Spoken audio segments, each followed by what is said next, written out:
जी नमस्कार, स्वागत है आप सभी का हमारे चैनल सी टेट अधिगम में।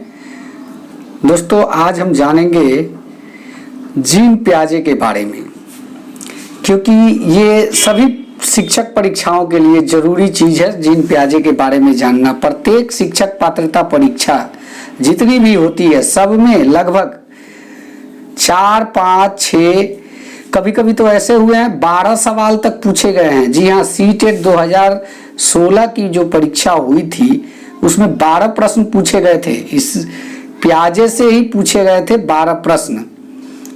तो कहने का मतलब ये है कि ये बहुत ही इम्पोर्टेंट चैप्टर है। अगर आप टीचर एलिजिबिलिटी टेस्ट पास करना चाहते हैं तो आपके लिए बिल्कुल जरूरी है कि इनके बारे में जानें। दोस्तों कॉपी कलम लेके आप लोग बैठ जाइए, क्योंकि मैं जो भी बताऊंगा पॉइंट वो आपके परीक्षा उपयोगी पॉइंट्स होंगे। तो चलिए वीडियो की शुरुआत करते हैं। वीडियो पसंद आए तो प्लीज लाइक करना ना भूलें और सब्सक्राइब करना ना भूलें। अगर कहीं भी किसी भी प्रकार की दिक्कत महसूस हो रही है तो प्लीज कमेंट के माध्यम से हमें बताएं। चलिए वीडियो की शुरुआत करते हैं। यहाँ पे पियाजे के संज्ञानात्मक विकास के सिद्धांत के बारे में आज पढ़ेंगे। जी हाँ, मानव विकास की वृद्धि विकास के कई आयाम होते हैं। विकास की विभिन्न अवस्थाओं में बालकों में विभिन्न प्रकार के गुण और विशेषताएं पाई जाती है। ये किसने कहा? जीन पियाजे ने ये बात कही है। जी हाँ, जीन पियाजे के बारे में थोड़ा व्यक्ति परिचय कर लेते हैं। जीन पियाजे जो थे स्विस मनोवैज्ञानिक थे, यानी कि स्विट्जरलैंड से रिलेटेड थे जीन पियाजे, जिनका जन्म हुआ 9 अगस्त 1896 ईस्वी में और उनकी मृत्यु जो हुई 16 सितंबर 1980 ईस्वी में इनका मृत्यु हुआ, देहांत हुआ। जिनेवा शहर स्विट्जरलैंड में ही इनका देहांत हुआ। चलिए और जानते हैं कुछ। जी हाँ, प्लीज लाइक सब्सक्राइब करना ना भूलें। चलिए वीडियो में और आगे जानते हैं इनके बारे में। जीन पियाजे के संज्ञानात्मक विकास का सिद्धांत, बालक के बुद्धि का विकास किस तरह से होता है यह जानने के लिए इन्होंने स्वयं के बालक को खोज का विषय बनाया। जी हाँ, अगर परीक्षा में आता है कि जीन पियाजे ने बुद्धि के सिद्धांत के लिए खोज का विषय किसको बनाया, तो उन्होंने स्वयं के बालक को बनाया। ये बात याद रखिए, ये प्रश्न बनेगा यहां से। चलिए और कैसे कैसे ऑब्जर्व करते गए वो भी चीज जान लेंगे। बच्चे जैसे जैसे बड़े होते गए उनके मानसिक विकास संबंधित क्रियाओं को बारीकी से अध्ययन करते रहे। इस अध्ययन में उन्होंने पाया, इस अध्ययन के परिणाम स्वरूप जिन विचारों का प्रतिपादन किया उन्हें पियाजे के मानसिक या संज्ञानात्मक विकास के सिद्धांत के नाम से जाना जाता है। जी हाँ, ये बहुत ही बड़ी पॉइंट है, इसको आप लोग लिख लीजिएगा। इस अध्ययन के परिणाम के स्वरूप जिन विचारों का प्रतिपादन किया उन्हें पियाजे के मानसिक संज्ञानात्मक विकास के सिद्धांत के नाम से जाना जाता है। चलिए नेक्स्ट की ओर चलते हैं। अब यहाँ पे देखिए इनके जीन पियाजे के संज्ञानात्मक विकास के सिद्धांत। पियाजे के संज्ञानात्मक सिद्धांत के अनुसार वह प्रक्रिया जिसके द्वारा संज्ञानात्मक संरचना को संशोधित किया जाता है वो समावेशन कहलाती है। जी हाँ, कहने का मतलब कि बुद्धि की संरचना को जो निचोड़ संशोधन करके लिया जाता है उसे समावेशन कहते हैं। और अनुकूलन किसे कहते हैं? वातावरण के अनुसार स्वयं को ढालना अनुकूलन होता है। जी हाँ, ये सब पियाजे के सिद्धांत के कुछ परिभाषा है जो आपके लिए जरूरी है, परीक्षा में आता है ये सब पॉइंट। वातावरण के अनुसार स्वयं को ढालना अनुकूलन कहलाता है। पूर्व ज्ञान के साथ नवीन ज्ञान को जोड़ने की प्रक्रिया को आत्मसात्वीकरण कहते हैं। ये भी परीक्षा से संबंधित है। आत्मसातीकरण किसे कहते हैं ये पूछ देता है परीक्षा में, इसलिए ये जानना बहुत जरूरी है। नेक्स्ट, जब बालक अपने पुराने स्कीमा अर्थात ज्ञान में परिवर्तन करना प्रारंभ करता है तो वह प्रक्रिया समायोजन कहलाती है। यहाँ पे दो चीजें हैं, दोनों देख लीजिए। नवीन ज्ञान को माने पूर्व ज्ञान, पहले से जो ज्ञान प्राप्त है उसमें नई ज्ञान अगर जुटती है वो क्या कहलाती है? आत्मसातीकरण।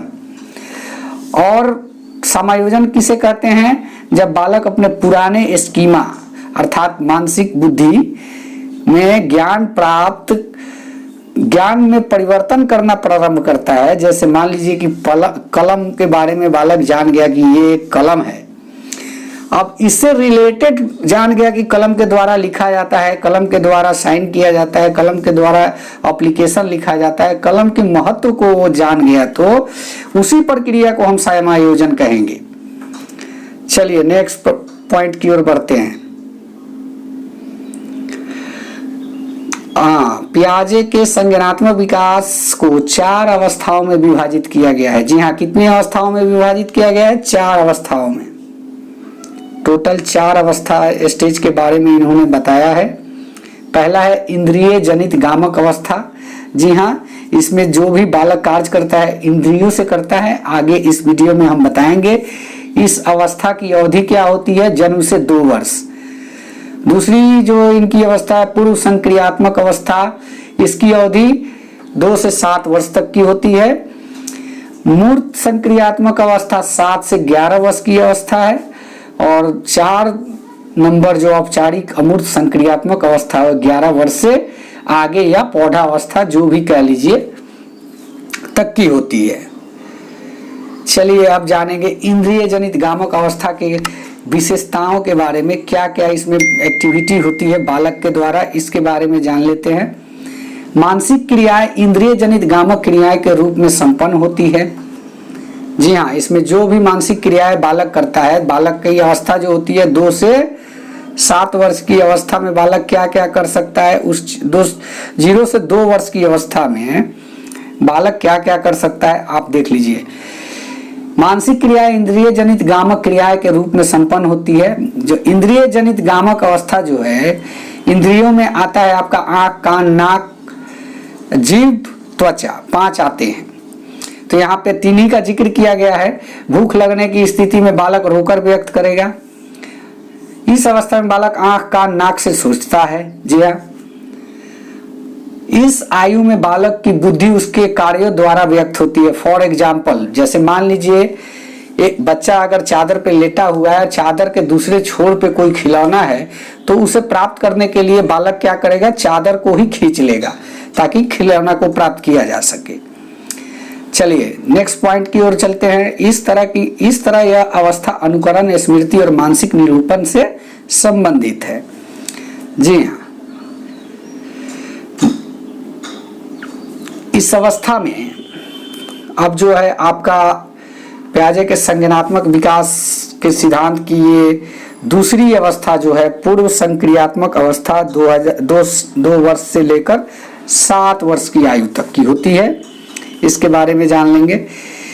इस अवस्था में बालक अपने परिवेश की वस्तुओं को पहचानने और विभेद करने लगता है। इस दौरान उसमें भाषा का विकास भी प्रारंभ हो जाता है। इस अवस्था में बालक नई सूचनाओं और अनुभवों का संग्रह करता है। वह पहली अवस्था की अपेक्षा अधिक समस्याओं का समाधान करने योग्य हो जाता है। ये पॉइंट बहुत ही महत्वपूर्ण है। आप इस चीज को जानने के लिए आपके आस पड़ोस में इस स्टेज में, इस उम्र में कोई बालक दिखे तो ये बिल्कुल ही फिट बैठती है। आप सोच के देखिए, एक बार चिंतन कीजिए इस अवस्था के बारे में, तो बिल्कुल ही ठोस बैठता है। बिल्कुल पता चलता है कि हाँ, ये क्रियाएं बालक इस अवस्था में करता है। मूर्त संक्रियात्मक अवस्था 7 से 11 वर्ष की अवस्था है। इस अवस्था में बालक में वस्तुओं को पहचानने और उनका विभेदीकरण करने तथा वर्गीकरण करने की क्षमता विकसित हो जाती है। जी हाँ, 7 वर्ष से 11 वर्ष की जो अवस्था है, इसमें बालक वस्तुओं को पहचानने लगता है, उसमें विभेद करने लगता है कि ये वस्तु का नाम ये है, ये वस्तु ये चीज है, ये खाने की चीज है, ये खेलने की चीज है। ये सारी चीजों में वो विभेद करना प्रारंभ कर देता है।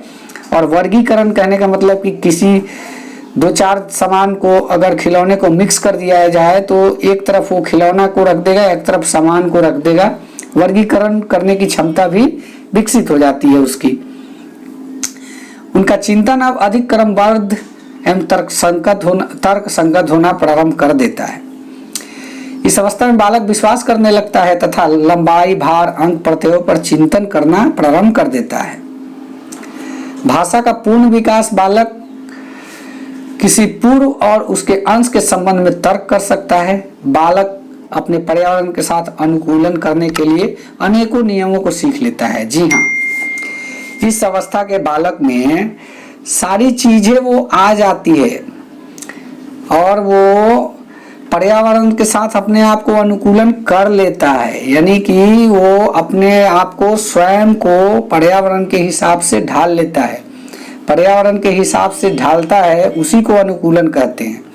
जैसे पर्यावरण का मतलब एटमॉस्फेयर नहीं, वातावरण जो आस पड़ोस, सामाजिक पर्यावरण जिसे आप कह सकते हैं, उसमें अपने आप को वो ढाल लेता है और कई प्रकार की सामाजिक नियम जो होती है उसको सीख लेता है। पापा जी कहना, मामा जी कहना, जो भी है, ये सारी चीजें जो है वो सीख लेता है इस अवस्था में बालक। चलिए नेक्स्ट पॉइंट की ओर बढ़ते हैं। अमूर्त संक्रियात्मक अवस्था जो 11 से पौधावस्था तक की अवस्था है, 11 से आगे की अवस्था जो है, इसके बारे में जान लेते हैं। यह अवस्था 11 वर्ष से पौधावस्था तक की अवस्था है। अमूर्त चिंतन इस अवस्था की प्रमुख विशेषता है। इस अवस्था में भाषा संबंधी योग्यता, संप्रेषणशीलता का विकास अपनी ऊंचाई को छूने लगता है। जी हाँ, बालक में सब, क्योंकि बालक अब किशोरावस्था में चला जाता है तो वो सारी चीजें इसकी ऊंचाइयों को छूने लगता है। इसमें व्यक्ति अनेक संक्रियात्मक को संगठित कर उच्च स्तर के संक्रियात्मक का निर्माण कर सकता है और वो विभिन्न प्रकार की समस्याओं के समाधान के लिए अमूर्त नियमों का निर्माण कर सकता है। कहने का मतलब कि अगर किसी प्रकार की समस्या बालक के साथ उत्पन्न होती है तो स्वयं से उसका सॉल्यूशन भी ढूंढने की क्षमता हो जाती है बालक के अंदर। वो अपने आप से अमूर्त नियम, कहने का मतलब कि कुछ कल्पना करके उसका सॉल्यूशन निकाल ही लेता है बालक। बालक में अच्छी तरह से सोचने, समस्या समाधान करने एवं निर्णय लेने की क्षमता का भी विकास हो जाता है। जी हाँ, बालक में ये सारी चीजें आ जाती है जो उसे चाहिए होती है। अब कहने का मतलब है बालक, जीन पियाजे ने कुछ और भी सिद्धांत दिए हैं जिनमें निर्माण और खोज का सिद्धांत एक महत्वपूर्ण सिद्धांत है, जो अभी आप लोग के स्क्रीन पे दिख रहा होगा, ये सिद्धांत है। और दूसरा है कार्य क्रिया का अर्जन, और तीसरा सिद्धांत इनका है जीन पियाजे का नैतिक विकास का सिद्धांत, जिसमें हम लोग पढ़ेंगे परायत नैतिकता और स्वायत्त नैतिकता। तो फिलहाल ये वीडियो लंबा मैं नहीं करना चाहूंगा। मैं चाहूंगा कि 2 परिभाषाएं जो होगी, कार्य क्रिया अर्जन और स्वायत्त परायत का, उसको आपको नेक्स्ट वीडियो में मैं प्रोवाइड करा दूंगा। फिलहाल आप लोग निर्माण और खोज के सिद्धांत के बारे में जान सकते हैं, मैं इस पर बता दे रहा हूं। प्रत्येक बालक अपने अनुभवों को अर्थपूर्ण बनाने के लिए प्रयत्नशील होता है कि उसके विचार संबद्धता पूर्वक मेल खाते हैं कि नहीं। जी हाँ, प्रत्येक बालक, सब बालक अपने एक्सपीरियंस को मीनिंगफुल बनाने के लिए कोशिश करता है, प्रयत्न करता है। उसके विचार संबद्धता पूर्वक मेल खाते हैं कि नहीं। बच्चे उन व्यवहारों और विचारों की समय समय पर खोज और निर्माण करते हैं जिन व्यवहारों और विचारों का उन्होंने पहले प्रत्यक्ष नहीं किया होता है। पियाजे का विचार है कि ज्ञानात्मक विकास केवल नकल न होकर खोज पर भी आधारित होता है। नवीनता या खोज को उद्दीपन, अनुक्रिया, सामान्यीकरण के आधार पर नहीं समझाया जा सकता।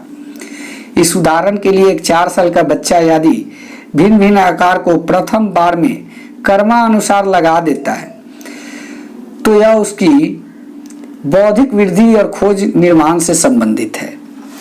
जैसे यहाँ पे आप जान लीजिए कि अगर भिन्न भिन्न प्रकार के प्याले होंगे, प्याले यानी बर्तन अगर हैं, अलग अलग कप, प्लेट, कटोरा, गिलास, चम्मच, ये सब अगर इस तरीके से भी हैं तो सबको खोज कर एक कर्मानुसार लगा देता है।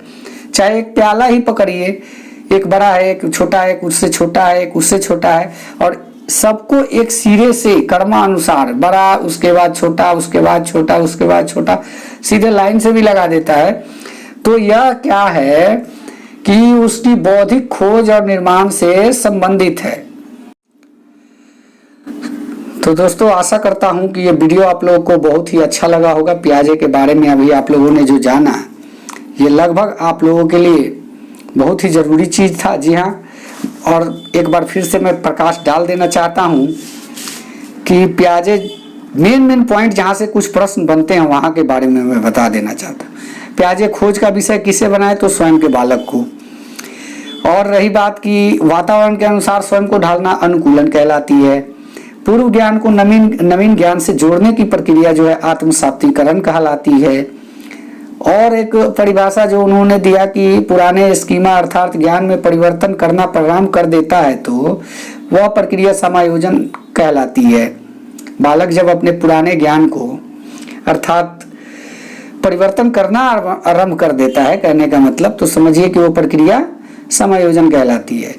और उसके बाद पियाजे ने संज्ञानात्मक विकास की 4 अवस्थाओं में विभाजित किया है। उसके नाम है इंद्रिय जनित गामक अवस्था, पूर्व संक्रियात्मक अवस्था, मूर्त संक्रियात्मक अवस्था, औपचारिक अमूर्त संक्रियात्मक अवस्था। और इसके जो वर्ष है वीडियो में आप लोग को मिल ही जाएंगे। इसके बाद मैं बता देना चाहता हूं कि जीन पियाजे के संज्ञानात्मक विकास सिद्धांत का शैक्षिक महत्व क्या क्या है, ये चीज और कार्य क्रिया अर्जन और जीन पियाजे के नैतिक विकास का सिद्धांत जो स्वायत्त परायत्त 2 स्टेजेस इसमें भी दिए हुए हैं इन्होंने। इनके बारे में नेक्स्ट वीडियो में मैं आप लोगों के साथ जिक्र करूंगा। आज आप लोगों ने जो इनके अन्य सिद्धांत है, निर्माण और खोज का सिद्धांत, इसके बारे में मैं कुछ फोकस कर दिया पॉइंट कि बुद्धि से संबंधित क्या है। बालक अगर एक प्याले को विभिन्न प्रकार का अगर प्याला है उसको कर्मा अनुसार लगा देता है तो वह उसकी बौद्धिक वृद्धि की खोज और निर्माण से संबंधित है। ये सारी चीजें मैंने आपको इस वीडियो में बता दिया। 3 जो अन्य सिद्धांत इनके हैं नेक्स्ट वीडियो में मैं आप लोग को मुहैया करा दूंगा। अगले वीडियो को अगर देखना है तो प्लीज हमारे चैनल को सब्सक्राइब करें, लाइक करें, कमेंट करें। तब तक के लिए बने रहिए हमारे साथ। जय हिंद, वंदे मातरम।